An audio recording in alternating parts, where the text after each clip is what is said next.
two short-term rental bros come together. What? Not in that way, bro. There's a podcast of truly epic proportions where we talk about all things short-term rental and shoot the shit along the way. Welcome to the Co-Host Bros Podcast. Here are your hosts, Matt Codd and Austin Spitz. Hey everybody, welcome to another episode of the Co-Host Bros. I'm here with Austin, my co-host, and we have a special guest today. Our special guest today is the tax master, the sensei of sections, the short-term rental guru of the tax code, Ryan Bakke. So welcome to the show, Ryan. How you doing today? Hey guys, thanks for having me. It's awesome. I'm good. Couldn't be better. Austin, you look a little perplexed. No, man, I'm happy Ryan's here. It's an honor to have you on our podcast. So, kind of first official guest, and I think we knocked it out of the park with getting this guy on. So I'm ecstatic, man. I'm happy for you to be here. Yeah, me too. Cool. Well, we'll jump right into it then, I guess. I wanted to ask you, first of all, what other outside of the tax stuff, what are you into specifically in regards to like your investments, and what are you focused on and trying to get to the next level outside of tax and maybe STRs? I heard you're doing some other stuff. Yeah, I take the investment approach of if I royally screw up, I'm still going to be fine. And this is what I explain to clients and students and stuff is I teach people to, because a lot of people think that, oh, you should only be in real estate or you're only in retirement accounts. I believe there's a healthy balance between the two. And so what I teach is that I want to have the number of, a dollar amount that I need when I turn, let's say 50, 45, 50, whatever that retirement age looks like for me. And so that even if I screw everything up, businesses, real estate, other things, I'm still going to be able to retire safely. So that number for me is right around $1,100 to $1,200 a month that I need to invest into like just normal stocks and retirement accounts. So that way I'll have $4 or $5 million by the time I turn 50. And so if I make $5,000, $6,000 that month, and my number is only $1,100 a month, that difference right there is going towards investing in my financial freedom quicker. It's going towards building more cash flow now that I can actually use, so I don't have to show up to work. And whether that's through business or real estate. I mean, on the real estate side, I just closed on a primary last month. So, but the property that I have bought before that, the last property I bought was in May of 2023 in Miami, Florida. Was my last short-term rental purchase. I haven't bought anything for a while because I've been saving up money for my primary residence. But Nice. I own everything from just a normal single-family home, long-term rental. I do multifamily, a couple short terms, and then campgrounds and RV parks has been what I've been passionate about lately from an investment standpoint. But I try to teach people that concept of it's the perfect balance between playing it safe and going big, right? Whatever that safe dollar amount is, so that way if you screw everything up, you'll still be okay. But you want to work towards your financial freedom quicker. That's what I teach people. So you're a big proponent of kind of investing in diversification into many avenues of different things, so you're not over leveraged into one specific venue. Is that kind of what you're saying? Yeah, and because if you look over the period of time of 100 years of tracking stocks, the people that lost the most amount of money or didn't make any money at all were people who jumped in and jumped out too quick. Nobody gets hurt on a roller coaster unless you jump off. The longer the investing horizon period that you have, whether it's 3 years, 5 years, 10 years, 15 years, the longer it goes, the more likely you are to make money. And that's in any asset class, really, stocks, real estate.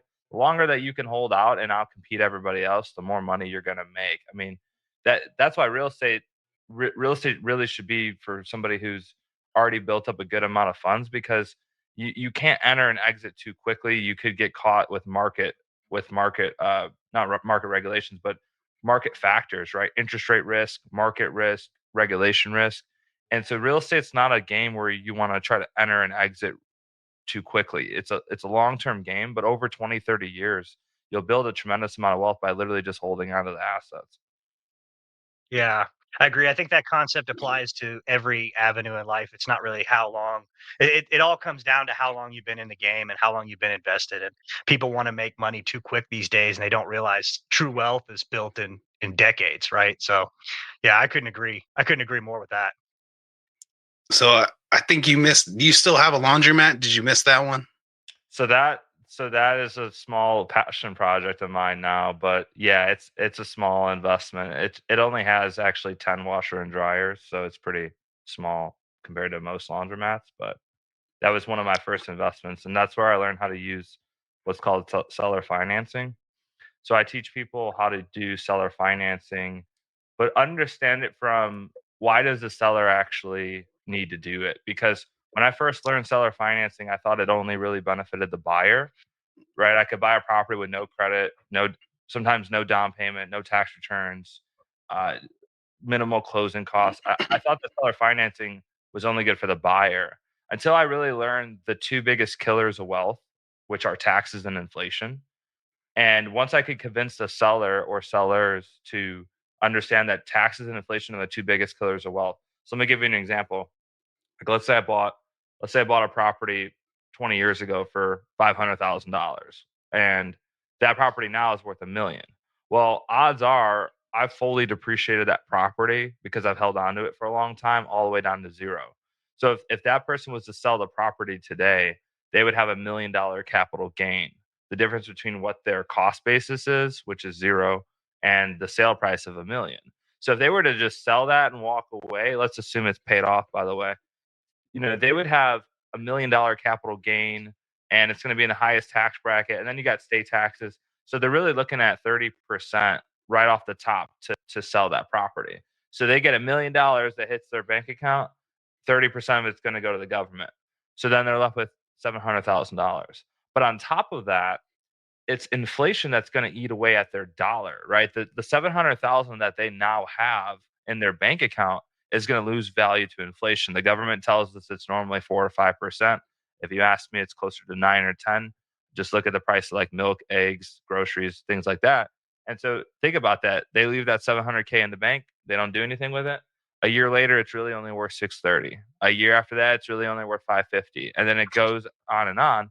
And so their best option sometimes is to sell or finance you the property because number one, they get to spread out the capital gain over a period of time. So if that seller, let's say they sell it to me on a 10-year note, instead of paying $1 million of capital gains taxes in the first year, they get to pay $100,000 each year for 10 years. And so now they're only paying $30,000 a year for 10 years instead of paying $300,000 upfront in 1 year. If I told you that if I owed you $300,000, you want it right now. You don't want me to pay it off over time. And if I do pay it off over time, you're probably going to want interest, right? Well, the IRS doesn't charge interest on that. It's just whatever your tax rate is each year. So taxes and inflation, because, well, if it's typically an old mom and pop owner, they don't have the time horizon to go invest into something else, to start another business, to invest in retirement accounts and that. So their best option is to sell or finance it to you. Number one, because of taxes. And number two, because inflation, right? Inflation will eat away at their dollar. And that's what I try to teach people when it comes to seller financing is how do you actually convince them to do it? Yeah. I like how you leverage your knowledge on the tax game and it kind of correlates into sales. You know what I'm saying? So you're leveraging that kind of knowledge to get deals and that's awesome. And people don't know this stuff. So when you're able to come in, provide that value, break down, hey, if we do it this way, it's more advantageous to you, but it's also advantageous to me. hmm yeah, depending on the owner's goals, right? If they want to all cash offer and they want to get out, it's really hard to convince them to see it one way. But if they're open to it, if they enter the transaction open to it, you can really explain to them and just show them more than just their realtor, their agent saying, "Oh yeah, you won't pay any taxes for a while if you sell or finance it." But actually sit down and break down, use an Excel spreadsheet or whatever, show them how the math works on the taxes and the inflation. And then the third thing that I talk about is the opportunity cost of it, right? Because what else would they do with that money? Again, if it's going to sit in a bank account, it's going to get eaten away by inflation. But they don't have the time to let it grow. And maybe that 5 or 6% seller finance note is their best investment, rather than going out, because again, they don't, the stock market returns on average 8% a year, but that's over the course of 100 years. 1 year it might be up 17, 1 year it might be down 7, 1 year it's up 20. They don't have enough time if they're mom and pop. They need that steady, consistent income stream, and that's where they might sell or finance to you on like a 5-6% note or something like that. 5%. Yeah, note. that's what I was thinking too, is that's where it's more beneficial to them, because really you might finance that with the interest, and they actually might be making more money because your interest payments might be just paying for the those taxes. So that's even more beneficial for them, especially in a retirement situation.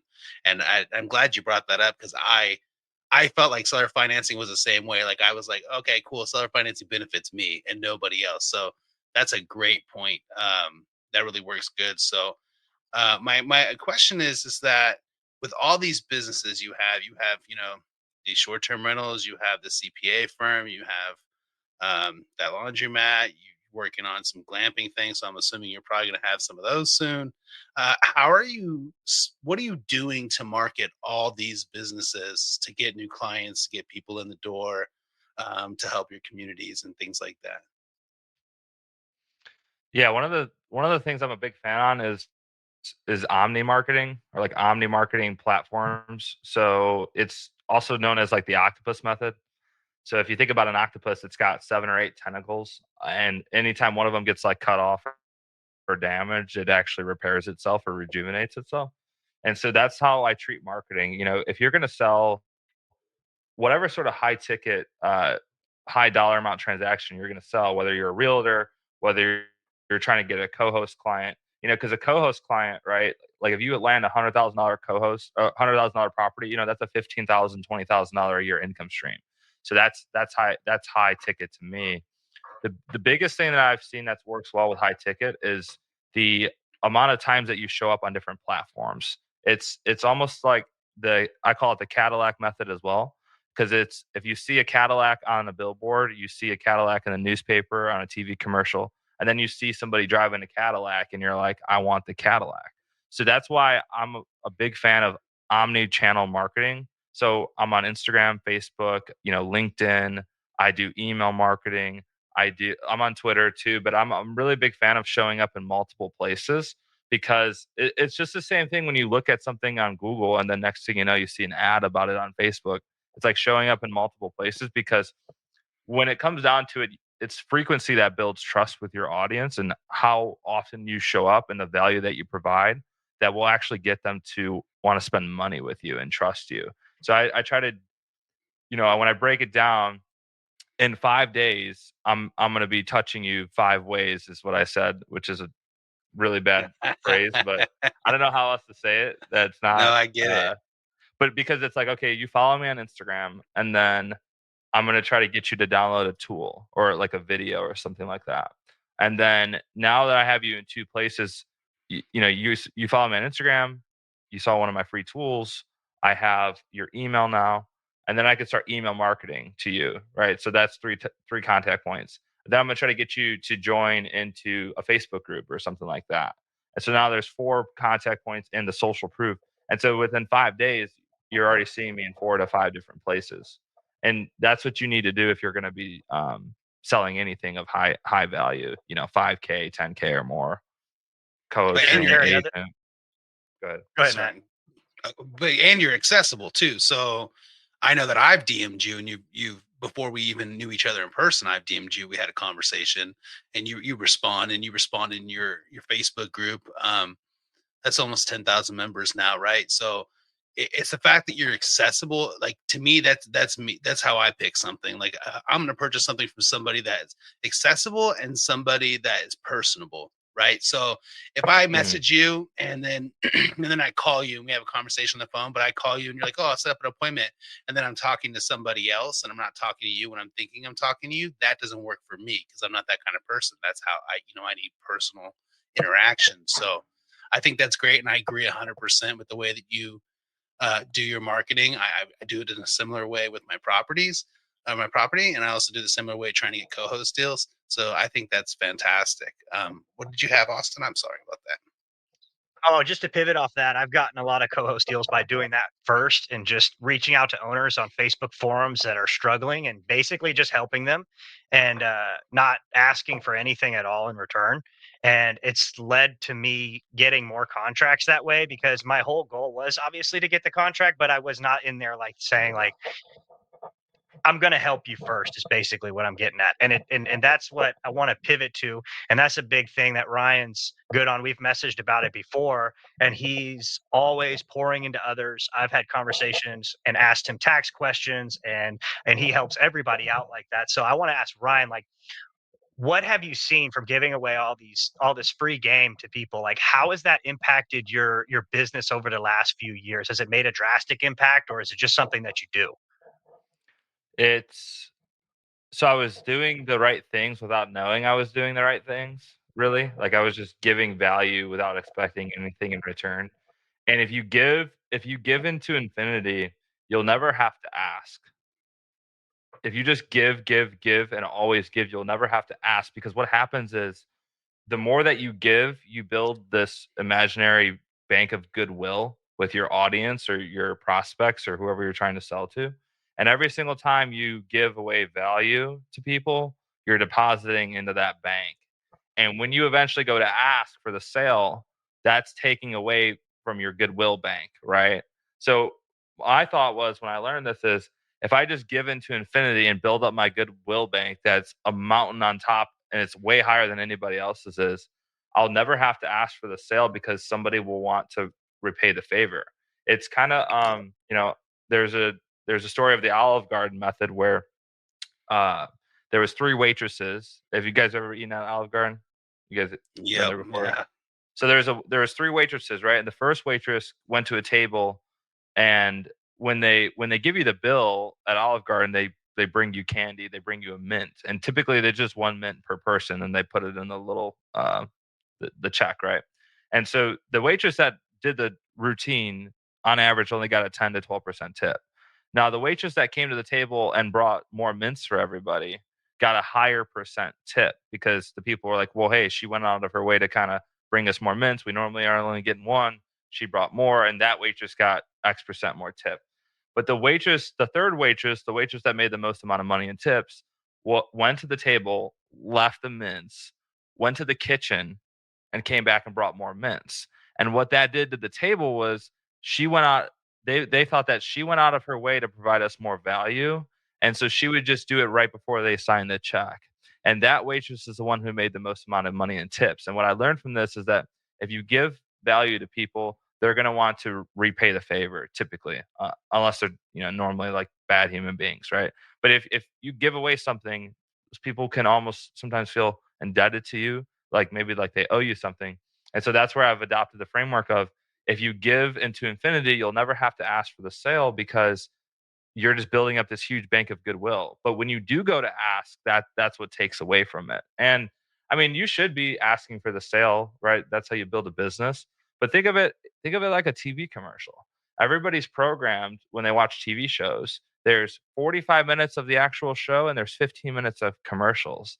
So if you design your content and your marketing in a very similar fashion where it's, 75-25 or 80-20, that's going to be successful as well. I'm just like, let me just give away, give, and never ask, right? Or what I really like to do is give away in public and sell in private is a thing that I talk about, and selling in private through DM conversations or email marketing.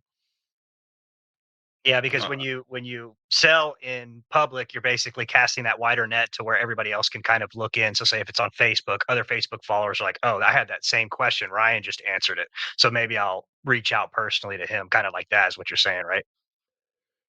Yeah, and that just goes into building I think the authority and the social proof, right? So there's 10,000 people in that Facebook group.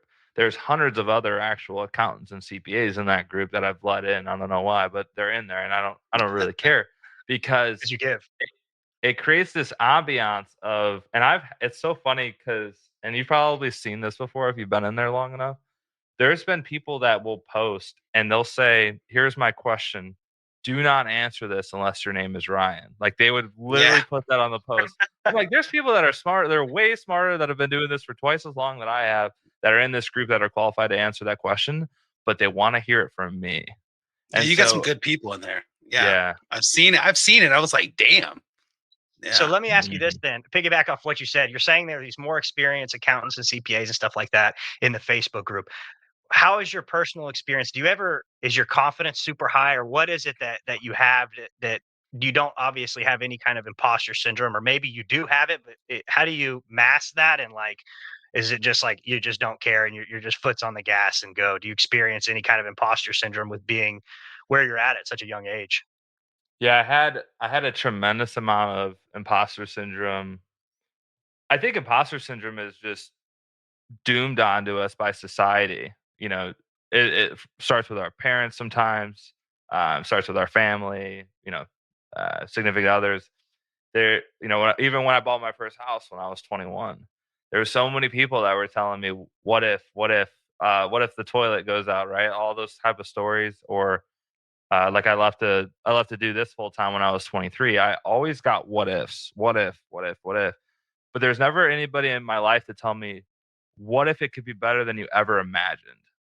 And that was what it was for me, investing in real estate and eventually quitting my job to do this full time.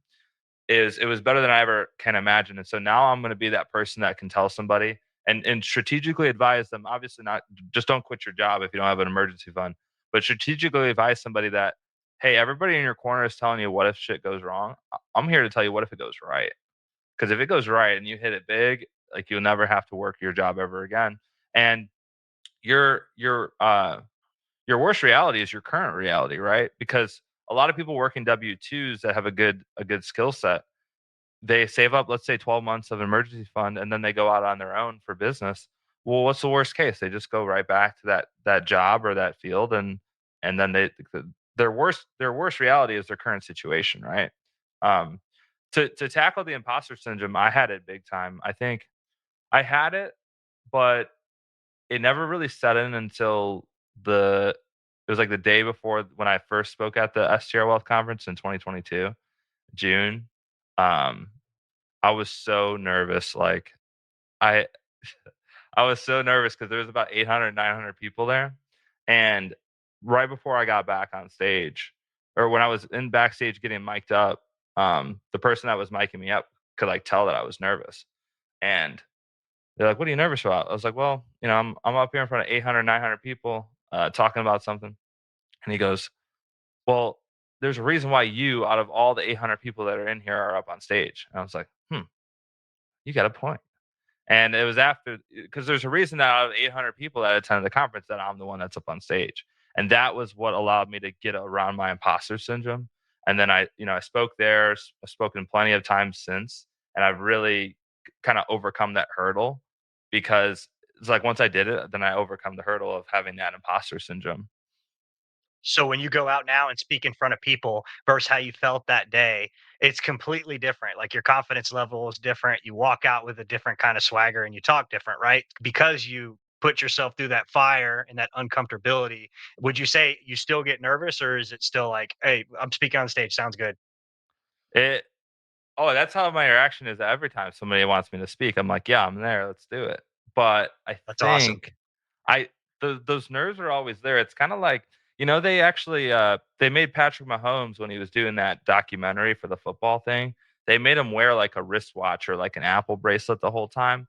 And so they were monitoring his heart rate one time in it was like the AFC Championship. I don't think it was a Super Bowl, but it was like the AFC Championship.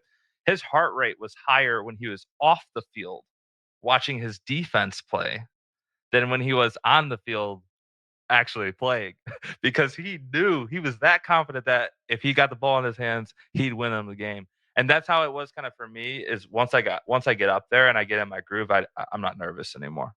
I just revert back to my training. I just revert back to what I know and how to speak to people, how to story tell, and really how to take things that are extremely complex and boil them down to something that everyone can understand.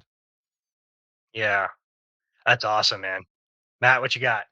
Well, I mean, you've exploded since then. So I love watching progression. I love watching, like, for instance, if I pull up a podcast, I'll start from the first one because I want to see your nerves go away. I want to see you progress. And we've conversations in person, and I've seen you speak, and it's like you're getting better and better every time you go, right? So every time you go, you're more confident. And I know any question, I've never seen you not be able to answer a question when somebody asks you something about their taxes. You're like, oh, well, why do you want to do it? Because I have like three different answers as which one you want, right? Which lane do you want? I think that's freaking amazing, and it's just great. But I did have a question. So I plan on doing a poor man's cost segregation. I kind of wanted you just I know we didn't want to talk about taxes too much, but I want you to break it down so I'm sure that I understand it. I do understand it, I think, but I want to make sure that everybody else understands it too. So Hmm. Yeah. So a normal exit strategy for people who invest in real estate is a 1031 exchange. The 1031 exchange is one of the oldest tax rules, and it's been around for decades. Probably been around for 70 years. Every single time there's a new administration, this is one of the things that they always try to chop, like, get out of the tax law, because it allows real estate investors, when they sell a property, to not have to pay any taxes on a federal level, as long as they roll that equity, those proceeds, into the next deal. And the government does this to incentivize that certain behavior, because instead of you, let's say you bought a house for 100K, fully paid off, now it's worth 300. Instead of you selling that for 300K and just keeping it and hoarding it in your bank account, they want to incentivize you to go redeploy that into the economy. They want you to go pay more contractors, go pay more realtors, go pay more accountants, lawyers, have more guests, like have tenants. They want to incentivize that behavior. And the 1031 exchange is a way to do that. Right now, the problem with the 1031 exchange in some cases is it could be the timing. If you're an older, getting ready for retirement, like maybe you don't want to hold on to real estate anymore. Like maybe you are ready to exit, right? So that might not be where a 1031 is right for you. I think a lot of people underestimate the 1031 timing deadlines, because when you do a 1031 exchange, there's like four rules that you have to make sure that you do not mess up.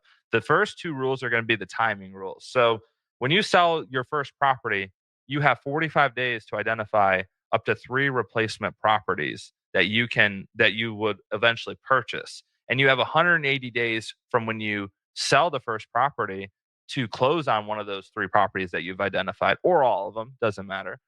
But you have 45 days to identify the 3 properties, and you have 180 days from the sale date to close. And so it it really creates this time crunch for investors looking to do a 1031 exchange. And what a lot of people don't talk about is almost 30% of 1031 exchanges actually fail because investors don't meet the timing deadlines. And unfortunately, we have to be the bearer of bad news to explain to people that they didn't meet the deadline. Like, they either didn't identify the properties in a certain amount of time, or they didn't close, and then they're stuck with that capital gain. The other reason why 1031s can be challenging sometimes is, so you have the two timing rules there, but then you also have a asset value and an equity value rule. So the asset value basically says, if you sell your original property for 500K, you also have to buy something that's $500,000 or more of equal value. That's rule number one. Rule number two that a lot of people don't talk about is the equity value. So if I have, in that example, if I bought a property for 100 and it's worth 300 now, and I have $300,000 of equity in it because it's fully paid off, you actually have to roll that equity that you get when you close on the first sale into the next property. So if I have a fully paid off $300,000 property and I want to go buy another $300,000 property, I have to roll all that 300K into the property. A lot of people don't talk about that. So the last thing that 1031 exchanges get complicated with is market timing. And right now is quite honestly a terrible time to think about doing 1031 exchanges. And I'll tell you exactly why. Is right now we are going to see, probably the higher rates that we're going to see in the near future. They are signaling rates are going to be coming down, right? Interest rates are going to be coming down, especially with election year. they want to see the economy do well. So interest rates are projected to come down. Okay, I'm not an economist, but let me explain what happens if they do come down. Well, right now there's X amount of buyers in a market because of where the interest rate's at. When the interest rates comes down and houses become more affordable to people, even though they go up in purchase price, right? That's more buyers entering that pool. So now instead of X buyers, it's XYZ buyers that can afford that same $500,000 house. And so if you're a 1031 buyer, you might sell a property now at a good time to sell, but then by the time it's 4 or 5 months when you go to buy, the interest rate climate could significantly change. Like if those interest rates go down 1%, within 4 or 5 months, the amount of people that can enter that buyer pool is going to be a significant amount more, which means you're going to be having to overcompete, waive contingencies, and probably overpay for that property that you're going to be 1031 exchanging into. And anytime I'm selling a property and I know I have a 1031 buyer, like I'm licking my chops because I know they're already distressed because of timing. So 1031 buyers are likely to overpay. Okay. And so the reason why I'm explaining all this is because there's the workaround, right? And I call it a poor man's, or we just call it like a what's another non-gender way to explain it? What's a good term for it? Politically correct way to explain it. The poor people. No. Yeah, there you go. Poor people's 1031.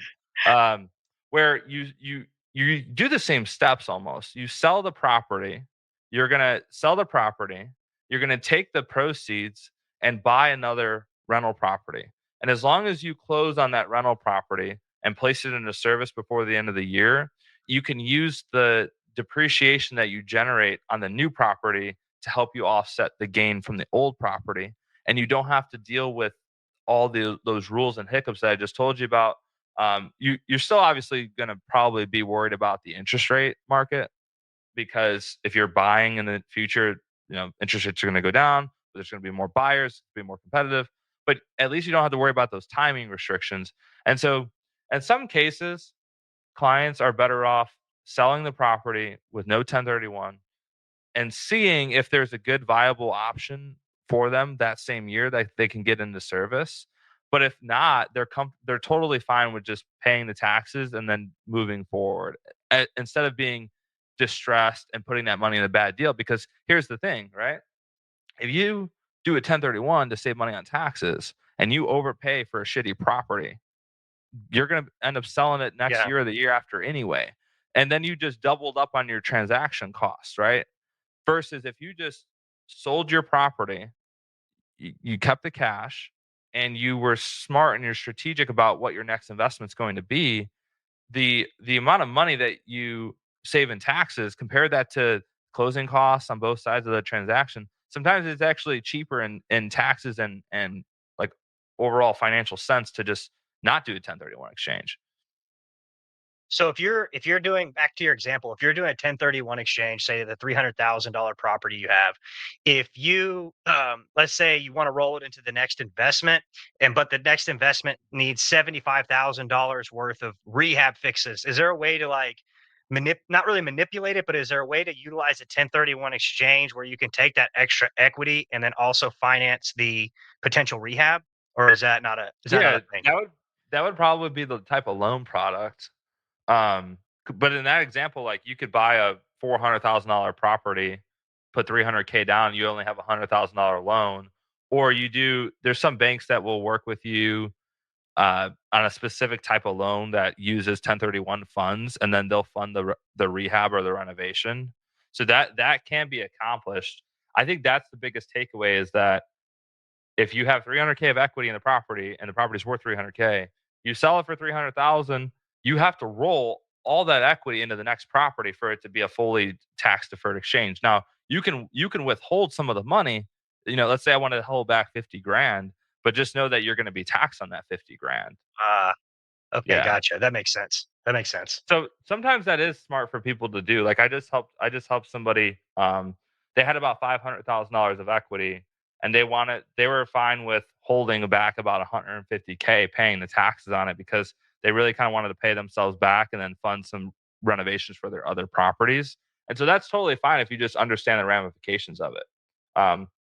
The one thing I wanted to also talk about now that we're onto this is the timing of when you do things is extremely crucial, right? So this is a good time if you're going to do a 1031 to lock into it like right away, because if if 6 months goes by and you don't buy a property, we're going to be at September 15th, which still gives you about 3 months to go and do the poorer person's 1031 exchange if it bows out, if it's unsuccessful. Where investors run into problems is, let's say it's September, October of 2024, and I go to sell my property. Well, if I go into a 1031 exchange, I may not know if the exchange is successful or not until the next year, right? If I sell in October, I'm not going to know if it's successful or not until April of the following year. Well, if it's not successful, that tax bill is due April 15th of the following year, right? If I'm not successful with the 1031 exchange. So you just want to be really careful with when you sell real estate. The timing of when you sell and buy is extremely important for tax purposes, because if I'm that person that's selling my property and I want to do a 1031 in October or November, I'm most likely pushing off that until January 1st of 2025. So that way it gives me an extra whole year to plan. But more so, if I sell it and I do end up paying taxes, then that bill is not due until January or April of 2026. If I sell a property December 20th of this year, the tax bill is due April 15th of the following. If I just wait 2 more weeks and sell it in January 2025, that tax bill is not due all the way until April 2026. Gotcha. Mind blown. Yeah. All right. Shoot, what you got? I got one off the wall question. You make all these references, so I can do my deductive reasoning that you're a pretty big reader. My first question is: are you a reader slash audio? Because I ADD is way too fucking bad. Like I can't do audiobooks. I have to sit there and reread the same paragraph a couple times. So, anyways, are you an audiobook or a physical book reader? And if you don't mind sharing, what are you reading currently, or what was your last read that you were able to enjoy? So if it's a small little book like this, where there's visuals in here and there's things like that, I can Crayons. follow along with. See how I have it right here? So what I'm working on right now is called The Perfect Lead Magnet, by this guy named Dan Henry. He's one of my mentors. I'm actually seeing Dan on Thursday. I'll be in Las Vegas this week to go hang out with him. But if it's something visual like that, I can read it. But I do like the audiobooks just for the time's sake. But also it's hearing them say it. It resonates more, at least in my brain, when I listen to it. So the last book that I read, that's I think it's entrepreneur related, but it's more it's pretty controversial book, but it's called The 48 Laws of Power by Robert Greene. It was written in the late 90s. This book is actually banned in most US prisons. It's nice. Wild. Because it teaches you about these just human laws of nature that everybody around you is using, whether they know it or not, whether you know it or not. But there's these laws that are prevailing in our society that people are using against you. And the sooner you learn about them and figure out when people are using them against you, or how you can use them in your own business, the better. So one of the laws, law number 15, is called use absence to increase your price. Okay. Use absence to increase your price. And the story that the author gives is that there was a lawyer back in the 1500s of this town, and he was like the best lawyer, like the best arbitrator in town. So anytime people had a business problem or there's a solution or a situation, they came to him to solve it. And he wanted to become like mayor of that town. And so he realized that, hey, if I just shut my doors down of my law practice, there's going to be anarchy and chaos in society, and they're going to want me to appoint me as their mayor or governor or whatever. So that's exactly what he did. He shut his law office down, and then 8 months later, the whole town was in chaos. And then he ended up getting what he wanted to, which was become mayor. And then he opened up his law shop again, basically. And so where I've learned that in my business is implementing scarcity in our business. So scarcity in your Airbnb pricing, right? So when you're sending out emails to return guests, or after, we have an email sequence that goes out to a guest after they've checked out. That's basically like, hey Matt, hope you enjoyed the stay with you and your family. just so you know, like if you wanted to book any of my other properties, I'll give you 15% off if you book within the next 2 weeks, right? Or hey, we only got a few more spots left for this XYZ. You need to book right now. It's implementing that scarcity is something that I've learned through this book. But that's just an example of one of the laws. I think another book that I really read, Alex Hormozy just came out with it, $100 million Leads. That's a great book too for any entrepreneur business owner. But I'm happy to answer more questions about this 48 Laws of Power because it's a really good book. It's long, but it's really good. Tell us about it. I do the same thing with my marketing as well. So I try to tell them, do you send a reminder email too? Like, hey, tomorrow midnight's the last time. Like you're running out of time to book it. Yeah, I mean, yeah, on a closed cart day, right? So if I have an offer and it's closing on Wednesday night, you typically want to do about 3 emails that day that it closes. Hit them in the morning, afternoon, and then like probably 30 minutes to an hour before the cart closes. Now, sometimes the trick is to actually leave the cart open because they feel like they won off you, like they got one on you. For example, like the last time I did my boot camp for tax, I had a boot camp in October. I'm actually announcing my next one's coming up in early May. I told everybody, hey, the boot camp starts on Saturday. We need you guys to register by, it was either Thursday night or Friday night. So that way I can get the list of all the names and like I could send out the invites to everybody. I just left the landing page open and I didn't close the cart. And like there's like 6 or 7 people that signed up that morning of the boot camp. But you have to be really careful with that because if your audience knows that you're bullshit, they will never actually act on it because they know that you're just bluffing. So sometimes you do have to strip that landing page down or take it down or close the cart or expire the offer. Or like, yeah, if Bob, doesn't book for the 2 weeks and then he reaches out like 3 months later, he's like, hey, can I still get that 10% coupon code? That's up to you. I depends on if you want to make money or not, but you see where I'm going with that? Yeah, then you just kind of drop like yeah, we usually don't do this kind of thing, but yeah, we can still honor that or something along those lines. So what's another good law you've learned from that book?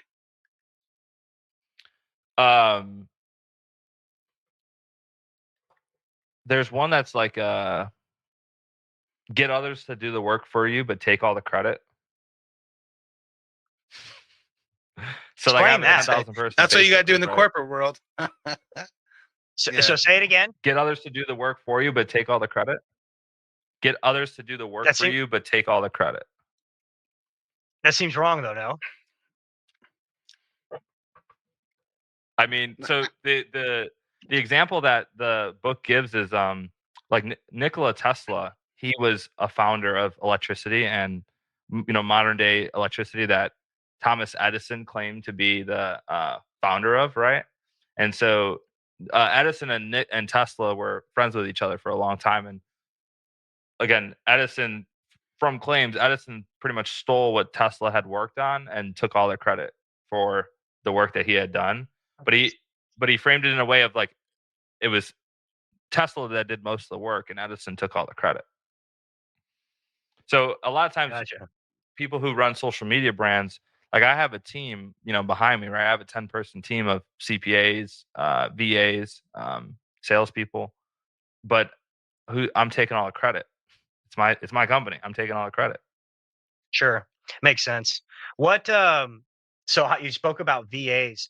So like when you were first getting started, because this is about where I'm at the point where I'm getting bogged down with all the day-to-day bullshit that somebody else could be doing. And I think it's just making the leap and I need to get it on board at VA. So when you hired your first VA back whenever that was, how much were you able to get your time back? And was that like a serious needle mover in your business or how was hiring a VA and putting them on? So before you even do that, you want to, I would challenge you to spend the next week writing out every single task that you do. Doesn't matter what it is, emails, phone calls, messing around with something. Like write out every single task that takes you more than 10, 15 minutes to do and compile a list of that. And you really want to put it into three boxes, right? There's going to be stuff that it's super like mundane, it's super boring. Really anybody can do that, right? Like it's just data entry, or it's this maybe it's even answering emails, doesn't matter. Super mundane, super boring. You don't want to do it. Like get it out of your life. It needs to be outsourced like last week. That's box number one. Box number two is like, hey, these are some things in my business that require some level of reasoning and somebody to make a decision here. It from now it needs to be me, but in the future I probably could hire somebody to like make that decision for me, right? Have those people that make the decisions for me. And so that's box number two. Okay. So box number one, box number two, those might be different employees, by the way, or different VAs, right? And then box number three is these are the things that I'm put on the planet to do, and this is what like my genius zone is, and this is what I only want to spend the time doing. So like now I only spend my time communicating with clients or doing live webinars or podcasts or virtual events because I was put on the planet to do that. I wasn't put on the planet to answer emails. I wasn't put on the planet to, do back end or prepare the actual tax return. I was put on the planet to do X, Y, and Z. And so you write out all those tasks, and then it becomes assigning people to those roles or tasks. I mean, the easiest way to do it is a Google Sheet and a Loom video. Film yourself doing the task, whatever it is, like reconciling the books and QuickBooks. Okay, here's me doing that, and then you film it, record it, give it to the assistant for them to do it, train them. I also try to implement. Henry Ford actually did this when he founded the assembly line. So Henry and Ford implemented like a 10-80-10 rule, where basically if you can manage the front end 10% of a work task, like don't just hand your VA a bunch of stuff and be like, here you go. Like, but if you can manage the first 10% of that task, give them the 80% to do it, and then hold their hand on the back end of the 10, eventually that process will be smooth and then you could step out of it. But in the beginning, it's like you have to manage and monitor the first 10% it's basically like garbage in, garbage out, right? You monitor that first 10%, they do 80% of the work, and then you hold their hand and the 10%, the delivery of the project or whatever it is, you hold their hand for until it becomes just another task for them. So it's called the 10-80-10 rule. Yeah. I think my issue is not investing the time to build out the SOP, like you're saying. I need to start being better about documenting that stuff, and then literally on my first thing Monday morning is like start writing down the stuff that I can get rid of immediately. So I'm glad you touched on that, because that's definitely something we're looking to implement hopefully soon, because we keep getting clients, and I have this issue with I kind of have an issue with letting go of the control, and I need to get over that. So that's kind of like one of the issues I face as an entrepreneur, is like just used to doing everything solo operator, and it's a bottleneck, and I'm never going to grow if I continue to try and control everything. So yeah, man, I appreciate you answering that. I also, you'll get some pushback for some people. Like I don't do my own sales calls anymore. I don't do a lot of stuff anymore that I used to even like 6 months, a year ago.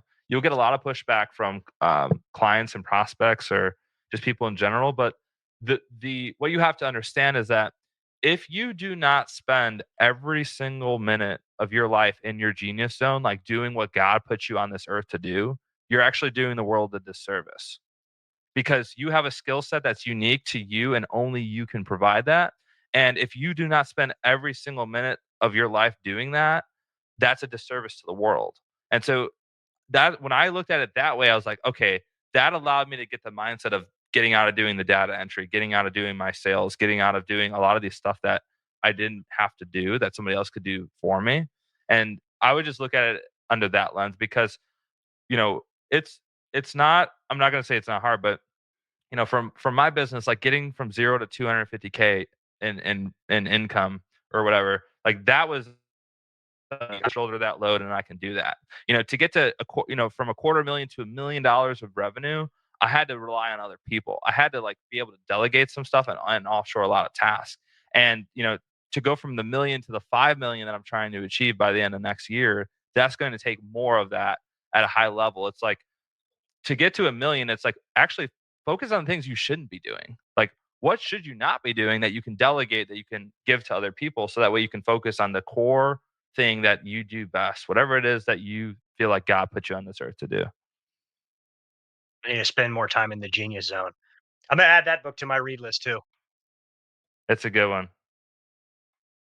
I mean, everything that he just said, Austin, pretty much hit it for you, dude. Because like we'll set up to do something, and you'll be like, oh, I have to postpone. I'm doing this or I'm doing that. It's like, and if you keep putting these clients on, you got to figure your shit out because your life is it's not going to get any easier. You're not going to be able to grow that business. I don't want to spend all the Ryan's time, and then it's Sunday and it's a beautiful day, and if you could probably talk forever, we'll probably get a part 2 out of this. I really appreciate you coming on, and I'm looking forward. Are you going to Gulf Shores in a couple weeks? No, I have another event already. Oh, hater! All I right, know. all right. I was looking forward to it, but I guess not. I might try If and you, come for one day. okay. Well, if you're in the Houston area, come on down to our meetup if you want to come down last Wednesday every month. Um, or hit me up. But I'll just go ahead and share with everybody where they can find you, your group, anything else you want to share, and we'll let you have it. Yeah, I'm pretty accessible online. Just Instagram at Learn Like a CPA. If you're on Facebook, I got a community called Tax Strategies for Real Estate Investors. You can also shoot me a message on there. And yeah, that's basically where to find me. Just those 2 platforms. Oh, Awesome. podcast, Learn Like a CPA show. I have my own podcast as well. Oh yeah, you do. You should have mentioned. I don't know why you didn't mention that. Yeah. Yep. So thanks so much for coming on. Really appreciate it, Austin. You got anything else you want to put out there? Oh, I just appreciate Ryan coming on the podcast and dropping some game for our listeners. I think it was an awesome first guest, and man, appreciate your time. That's it, brother. A lot of good You're stuff. welcome. Thanks so much.